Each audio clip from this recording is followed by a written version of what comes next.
There are many ways that lead to good and effective teaching in higher education.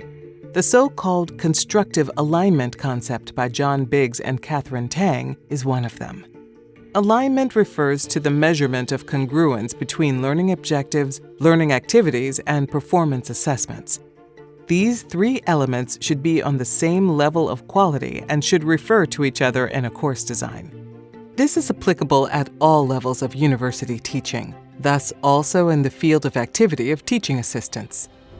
Constructive refers to the fact that learners or students construct meaning by knowing the goal of the learning process, and from that, knowing what they should do to reach this goal, and so acquire the predicted competencies. But when are the criteria of constructive alignment fulfilled?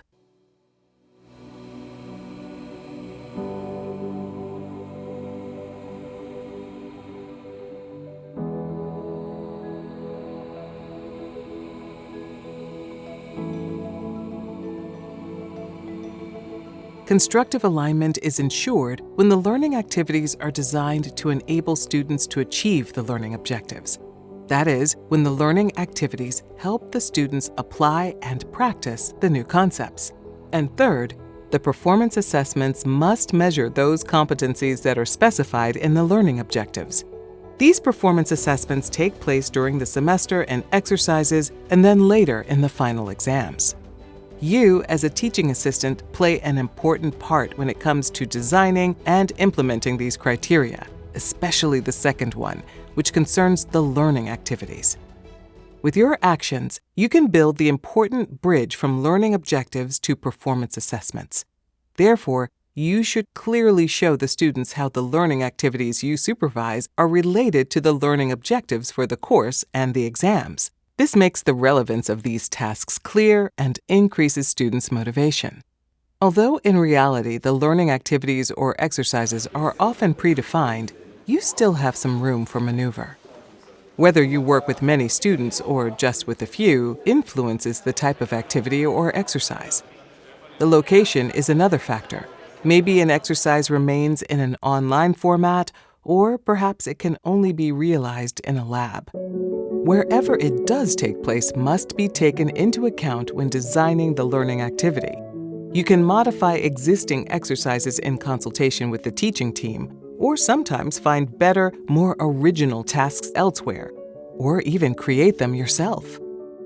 Implementing the concept of constructive alignment correctly means that you need to align learning objectives, learning activities, and performance assessments congruently. Let's look at a first example from computer science. The learning goal states that by the end of this course, students will be able to write simulations with the programming language Python.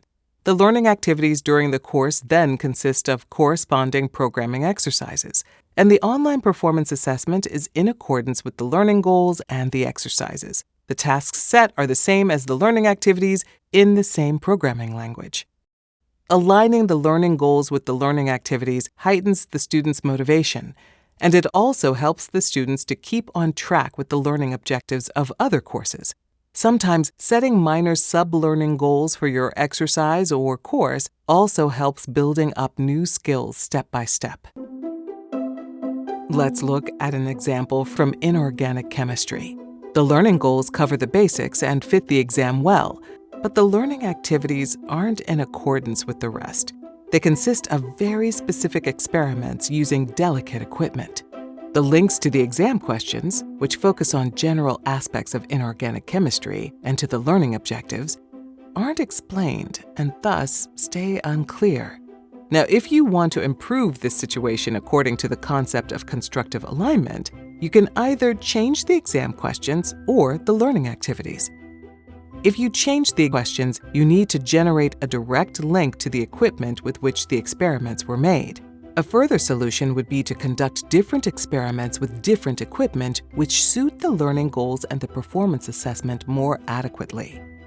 It's important to note that the learning activities are your primary field of influence as a teaching assistant, so adjusting them might be the most appropriate solution in this case. In summary, constructive alignment is a key factor in ensuring that students experience classes and exams as relevant and fair. This follows the fact that due to the concept of constructive alignment, the learning objectives shape the learning activities and thus determine the learning experience, which in turn is assessed appropriately.